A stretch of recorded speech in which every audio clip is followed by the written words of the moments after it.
हिंदी में यूपीएससी की तैयारी से संबंधित प्रोग्राम्स को देखने के लिए सब्सक्राइब करें स्टडी IQIAS हिंदी।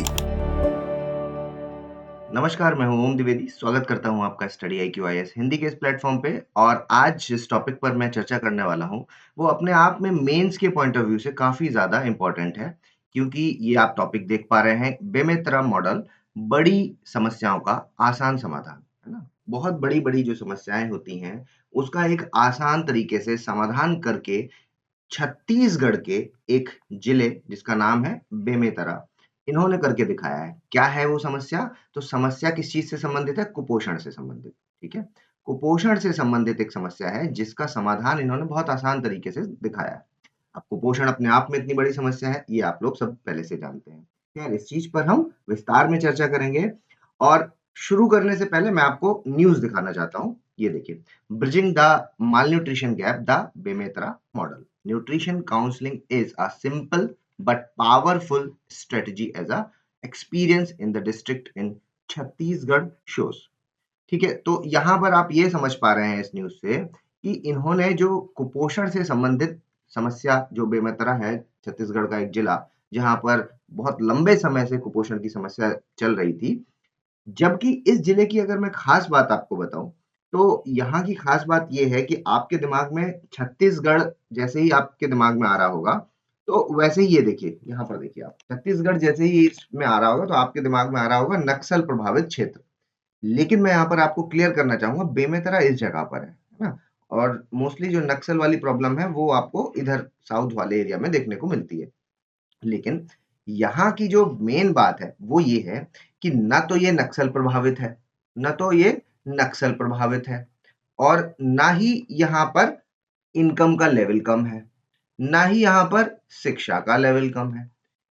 यहाँ पर कोई भी उस तरह की मेजर समस्या नहीं है जो कि आपको ये कहे कि नहीं भाई कि इस जगह पर नक्सल की वजह से या कोई और कारण की वजह से यहाँ पर कुपोषण का ज्यादा महत्व हो सकता है। लेकिन ऐसा बिल्कुल भी नहीं है। लेकिन फिर भी यहाँ पर जब स्टडी हुई तो ये पाया गया कि बेमेतरा में बहुत ज्यादा आपका कुपोषण वाली समस्या देखने को मिल रही थी। ठीक है, तो खैर, मैं जैसा कि मैंने शुरू में ही आपको बताया कि इस टॉपिक को आप ऐसे के पेपर में भी यूज कर सकते हैं, जीएस पेपर 1 में जो आपका सोसाइटी वाला पार्ट है उसमें भी यूज कर सकते हैं, जीएस पेपर 2 में जो आपका एक डायरेक्ट ही यहाँ पर भुखमरी और आपका पॉवर्टी से संबंधित जो टॉपिक है, ठीक है, वो भी आप यूज कर सकते हैं, वहां पर भी यूज कर सकते हैं। जीएस पेपर 4 में भी एथिक्स वाले पार्ट में आप इसका यूज कर सकते हैं। तो कहने का मतलब कि ये बहुत ज्यादा इंपॉर्टेंट एक केस स्टडी के रूप में आपके सामने आ रही है, केस स्टडी। ठीक है, क्या है इस पर हम विस्तार से चर्चा करते हैं। देखिए, हम बात कर रहे हैं किस चीज की? हंगर की, भुखमरी की। ठीक है, और उसमें भी अगर और डीप डीप में जाएं तो हम बेसिकली बात कर रहे हैं कुपोषण की, कुपोषण वाले पार्ट की। देखो, ये इतना इंपॉर्टेंट इसलिए है क्योंकि ये आपका एसडीजी में भी शामिल है। एसडीजी यानी कि सस्टेनेबल डेवलपमेंट गोल 2 का पार्ट भी है ये। ठीक है, यहाँ पर जो आपने जानते हैं वो ये है कि अगर मैं GHI, ग्लोबल हंगर इंडेक्स की बात करता हूँ, तो देखिए, ग्लोबल हंगर इंडेक्स में भारत की जो रैंकिंग है वो है 107 कितने देशों में? 121 देशों में।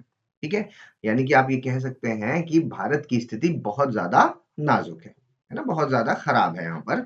इवन अगर मैं तुलनात्मक रूप में कहूँ तो पाकिस्तान पाकिस्तान और नाइजीरिया जैसे जो देश हैं, ठीक है, वहां से भी आप इस भारत की रैंकिंग है जो वो कम पाएंगे। तो यहाँ पर इनकी जो जीएचआई में आप रैंकिंग देखेंगे वो तो बहुत खराब है, स्थिति भारत की बहुत खराब है। और स्पेशली अगर मैं टारगेटेड ग्रुप बताऊं कि किसकी स्थिति ज्यादा खराब है, तो वो है आपके महिला और बच्चे, और बच्चे, महिला और बच्चों की जो स्थिति है वो यहाँ पर काफी ज्यादा खराब देखने को मिलती है। ठीक है, अब देखिए, महिला और जब बच्चों की हम बात करते हैं तो जो चीजें आपके दिमाग में आती हैं वो क्या है? तो जो पहली चीज आपके दिमाग में आनी चाहिए वो है यहाँ पर स्टंटिंग, स्टंटिंग, उसके अलावा वेस्टिंग, उसके अलावा आपके दिमाग में आना चाहिए कि एनीमिया, ये भी एक बड़ी प्रॉब्लम है ना। अब ये मेजर प्रॉब्लम्स हैं जो कि महिला और बच्चों में भारत के अंदर विद्यमान है। ठीक है, ये होता क्या है ये भी मैं बस थोड़ा सा आपको चर्चा कर लेता हूँ। देखिए वेस्टिंग क्या होता है? वेस्टिंग होता है कि जब हाइट के कंपैरिजन में, ठीक है? हाइट मतलब आपका कद, कद के जब कंपैरिजन में आप वजन को देखते हैं, किसको? वेट को, ठीक? वेट मतलब कहने का कि जितनी हाइट है उसके हिसाब से क्या वजन बच्चे का है या नहीं है, ठीक है? 5 साल से छोटे बच्चे के बारे में अगर हम कहें तो जितनी हाइट है तो क्या वेट उतना है कि नहीं है? तो भारत इस मामले में काफी कमजोर दिखाई देता है, ठीक है? यहाँ पर वेस्टिंग बहुत ज्यादा मात्रा में है। इसके अलावा अगर मैं स्टंटिंग की बात करता हूं तो स्टंटिंग का मतलब होता है कि जब हम हाइट को एज से कंपेयर करते हैं, ठीक है? हाइट को किससे कंपेयर करते हैं? एज से यानी उम्र से, ठीक है? कि बच्चे की उम्र कितनी है और जितनी उसकी उम्र है क्या उसके कंपैरिजन में उसकी हाइट ठीक है, कम है या ज्यादा है? तो यहाँ पर भी भारत है जो उसकी स्थिति कमजोर दिखती है। सेम एनीमिया मतलब आयरन की कमी, ठीक है? आयरन की कमी 50% के आसपास कहा जाता है कि भारत में महिलाओं और बच्चों में आयरन की कमी पाई जाती है, यानी कि ये एनीमिक होते हैं, ठीक? तो ये इस तरह की जो समस्या है वो यहाँ पर आपको देखने को मिलती है। अब स्थिति आती है कि जब यहाँ पर इतनी ज्यादा समस्या है तो इसके लिए सरकार क्या कर रही है? सरकार किस-किस तरीके के जो प्रावधान है वो लेकर के आई है, ठीक है? तो देखिए कुछ सरकार के प्रावधान देख लेते हैं और सरकार के प्रावधानों तक पहुँचने से पहले मैं आपको एक इम्पोर्टेंट इन्फॉर्मेशन हमारे P2I बैच से संबंधित बता देता हूँ। हमारा P2I बैच जो कि हिंदी, इंग्लिश और बाइलिंगुअल दोनों तीनों भाषाओं में मौजूद है और इसकी फीस है जो वो 29,999 रखी गई है, लेकिन इसके लिए आपको कोड ओम लाइव का इस्तेमाल करना होगा। इस बैच के फीचर्स आपको कई बार बताए जा चुके हैं। फिलहाल मैं इसकी चर्चा इसलिए कर रहा हूँ क्योंकि देखिए 11 सितंबर वो डेट है, यानी कि कल वो डेट है जब ये आपका बैच खत्म हो जाएगा। तो आज और कल 2 दिन का आपके पास मौका है, आप इसमें एडमिशन ले सकते हैं। ये बैच सुबह के 8 बजे से शुरू होगा। इसके मोस्ट इम्पोर्टेंट फीचर की बात करूँ तो देखिए हम इसमें फाउंडेशन बैच की तैयारी पूरी आपको करवाएँगे। फाउंडेशन बैच की तैयारी होने के बाद आपको प्री में फोकस करवाया जाएगा और जब आप प्री निकालेंगे तो उसके बाद यहाँ पर इस बैच में ही एक पार्ट है आवासीय कार्यक्रम का। मतलब आपको यहाँ बुला लिया जाएगा दिल्ली में और फिर सारी तैयारी आपकी यहाँ पर करवाई जाएगी ए टू जेड। मतलब आपको जो रहना है, खाना है, किताबें, लाइब्रेरी ए टू जेड जो जितना भी खर्च है वो सारा कौन वहन करेगा? स्टडी आईक्यू, ठीक है? स्टडी आईक्यू आपका पूरा खर्च वहन करेगा, वो इसी का पार्ट है, अलग से इसके लिए कुछ पे नहीं करना। तो फिलहाल अगर आप इसमें एडमिशन लेना चाहते हैं तो 11 सितंबर की डेट याद रखिएगा। 11 सितंबर के बाद इस बैच में आप एडमिशन नहीं ले पाएंगे। मॉर्निंग बैच है सुबह के 8 बजे का। चलिए अब देख लेते हैं कि सरकार इसके लिए क्या कर रही है। देखिए सरकार बहुत सारे अलग अलग तरीके की योजनाएं ला रही है, ये आपको जानकारी में है। फॉर एग्जाम्पल मैं आपको यहाँ पर बता दूं कि मध्याह्न भोजन जैसे कि मिड डे मील प्रोग्राम स्कूलों में बच्चों के लिए मिड डे मील प्रोग्राम है जो वो प्रोवाइड कराया जाता है, ठीक है? इसके अलावा आप देखिए पीडीएस सिस्टम आपका सार्वजनिक वितरण प्रणाली के तहत यहाँ आप देखेंगे तो 80 करोड़ के आसपास, है ना? 80 करोड़ लोगों को सब्सिडाइज्ड फूड दिया जा रहा है। तो ये एक बहुत बेहतरीन सिस्टम भारत ने बना रखा है। इसके अलावा भारत में प्रधानमंत्री ने पोषण योजना भी स्टार्ट करी है, ठीक है? तो पोषण योजना के तहत इस चीज का भी ध्यान रखा जा रहा है कि आपको न्यूट्रिशन की कमी ना हो, ठीक है? न्यूट्रिशन की कमी ना हो। उसके लिए और क्या-क्या किया जा रहा है भाई? रेडी टू ईट के पैकेट दिए जा रहे हैं, गर्म भोजन दिया जा रहा है क्योंकि बच्चे को 500 कैलोरी जो चाहिए, है ना? 5 साल से छोटे बच्चे की अगर हम बात करें तो वो एक बार में नहीं ले सकता। तो उसको गरम खाना प्रोवाइड कराया जा रहा है, किसके लिए? 3 से 6 साल तक के बच्चों के लिए, ठीक है?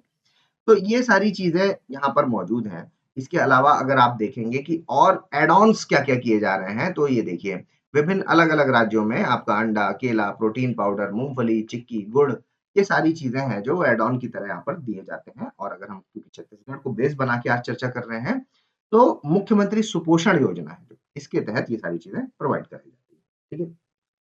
लेकिन फिर भी यहाँ पर जो एक चीज देखी गई है, जिसकी कमी देखी जा रही है, वो ये है कि देखो भाई खाना है जो वो तो सबको मिल रहा है, लेकिन कमी है पोषण की, है ना?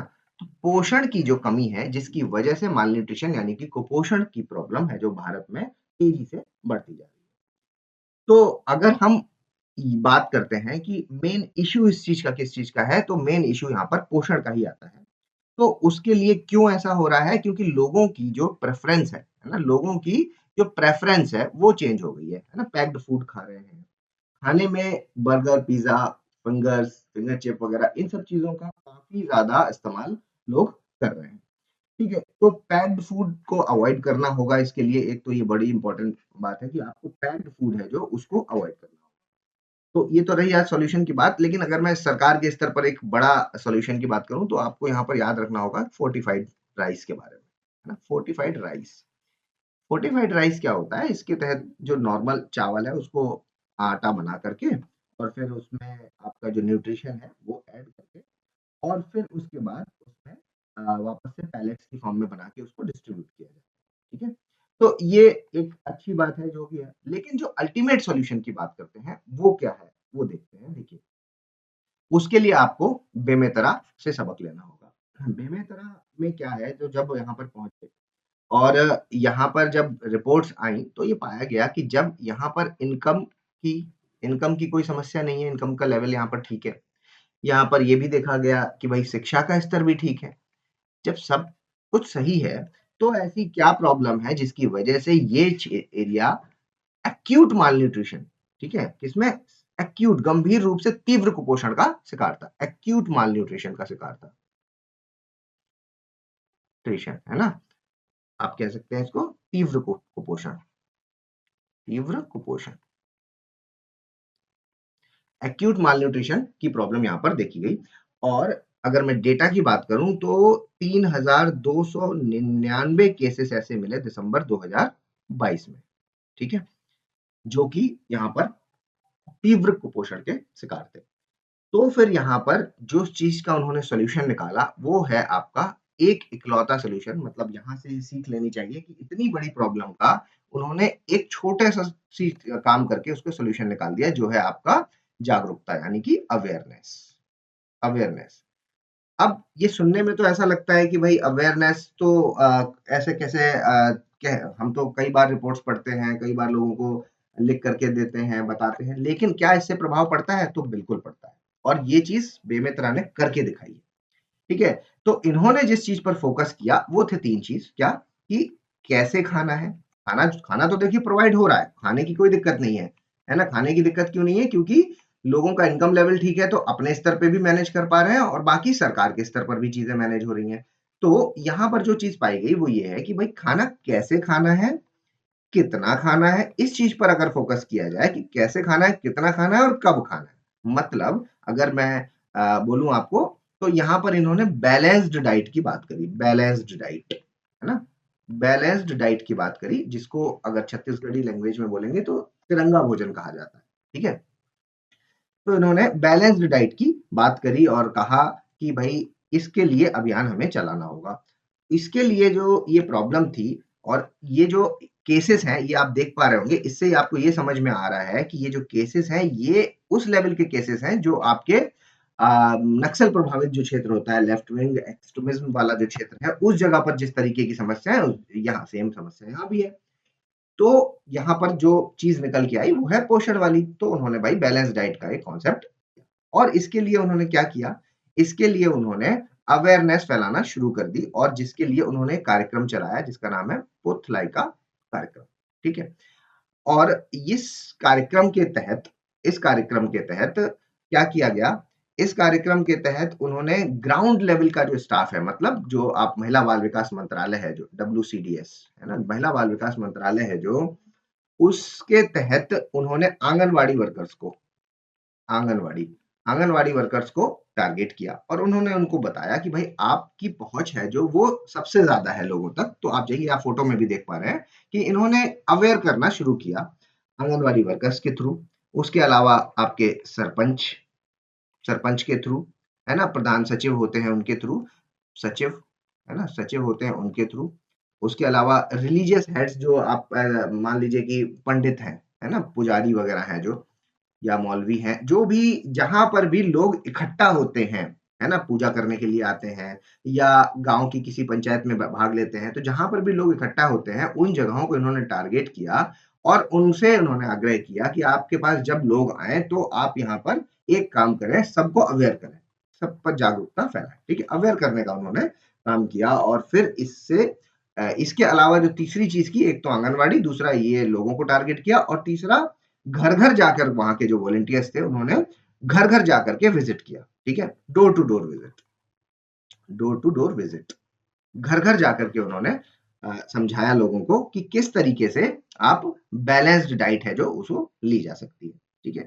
तो ओवरऑल जो आपको यहाँ पे समझ में आ रहा है, वो क्या चीज़ है? वो ये है कि देखिए जो आपका जन आंदोलन, ठीक है? जन आंदोलन, ये जो जन आंदोलन है, इसके कारण ये सब हो पाया और इससे उन्होंने क्या है कि व्यवहार में परिवर्तन करने की व्यवहार, है ना? व्यवहार में बिहेवियर चेंज, व्यवहार में परिवर्तन। अब ये सुनने में तो कितना छोटा-सा लग रहा है, लेकिन इसकी वजह से अगर आप रिज़ल्ट सुनेंगे तो आप चौंक जाएँगे, क्योंकि ये चीज़ उन्होंने करके दिखाई है। 9 महीने में जो रिज़ल्ट था, वो ये था कि 50% कम कर दिया उन्होंने अपना जो ये एक्यूट मालन्यूट्रिशन है, इस चीज़ को उन्होंने 50% कम कर दिया 9 महीने के भीतर-भीतर। तो ये एक तारीफ़ वाली बात थी, ठीक है? तो यहाँ से जो हमें मेनली समझ में आ रहा है, वो ये है कि देखिए, अगर अवेयरनेस अवेयरनेस मतलब जागरूकता, जागरूकता जैसी चीज़ है। उसके अलावा आपका जो व्यवहार में अगर चीज़ों को परिवर्तन किया जाए, तो इनसे क्या है कि बड़ी-बड़ी चीज़ों का, बड़ी समस्याओं का सॉल्यूशन निकाला जा सकता है। ठीक है, बड़ी समस्याओं का सॉल्यूशन। अब हमारे यहाँ पे कौन-सी बड़ी समस्या है? बहुत सारी बड़ी समस्याएँ हैं। जैसे एक तो हमने देख ही ली भाई कि कुपोषण की समस्या है जो इसको जागरूकता के माध्यम से निपटाया जा सकता है, ठीक किया जा सकता है। इसके अलावा दूसरा आप खुले में शौच की समस्या, है ना? इसको भी आप एग्ज़ाम्पल की तरह डाल सकते हैं अपने आंसर्स में, खुले में शौच। इसके लिए भी अलग-अलग तरीके के प्रोग्राम्स चलाए जाते हैं। जैसे कि अगर यूपी की बात करें तो वहाँ पर क्या है कि सुबह में जो सरकार की जो टीम होती है, ठीक है? वो क्या करती है, वो निकलती है और वो सरकार की टीम उसमें कुछ नहीं करती कि बस सरकार की टीम सुबह-सुबह निकलती है और फिर उसके बाद वो जिसको भी खुले में शौच करता हुआ पाते हैं, उसको एक फूल देते हैं। फूल दे करके उसको वहाँ पर फ़ोटो-वोटो खींचते हैं, सम्मानित करने की कोशिश करते हैं। जिससे कि क्या होता है कि एक मतलब एक ये भाव आता है कि देखिए आप यहाँ पर ये गलत काम कर रहे हैं, जबकि आपके घर में शौचालय बना हुआ है ना? फिर भी आप इस तरीके के काम कर रहे हैं, तो जिसकी वजह से आदमी को थोड़ी शर्मिंदगी फ़ील होती है और इसमें मतलब अलग-अलग तरीके के प्रोग्राम्स हैं जो यहाँ पर चलाए जा रहे हैं, जिसके तहत इस तरह की चीज़ों को ठीक किया जा रहा है। ये सब आप समझ पा रहे होंगे। ठीक है, तो ये मेरे कहने का मतलब है कि ये जो भी सॉल्यूशंस हैं, जो कि ज़मीनी स्तर पर किए गए सॉल्यूशन हैं। हमने अभी देखा कि आपने देखा कि आंगनवाड़ी वर्कर्स, है ना? जो ये क्या है कि ब बेसिक लोगों से जुड़े रहते हैं। आंगनवाड़ी वर्कर्स हैं, आपके पंचायत हो गए, सचिव हो गए, इन सब स्तरों से इन चीज़ों का सॉल्यूशन लाया जा सकता है। तो ये एक ऐसा मॉडल है जो आप कह सकते हैं कि बड़ा ही कारगर मॉडल है जिसमें जागरूकता और व्यवहार में परिवर्तन ला करके ही चीज़ों को ठीक किया जा सकता है। तो मेरे ख्याल से ये इन्फॉर्मेशन आपको पसंद आई होगी। अगर पसंद आई है तो प्लीज़ लाइक, शेयर और सब्सक्राइब कर दीजिए। इसके अलावा अगर आप मेरे साथ टेलीग्राम पर जुड़ना चाहते हैं तो इस ओम द्विवेदी स्टडी आईक्यू सर्च करके या फिर इस क्यूआर कोड को स्कैन करके भी आप जुड़ सकते हैं। जल्दी मिलेंगे अगले लेक्चर में, तब तक के लिए धन्यवाद। हिंदी में यूपीएससी की तैयारी से संबंधित प्रोग्राम्स को देखने के लिए सब्सक्राइब करें स्टडी IQ IAS हिंदी।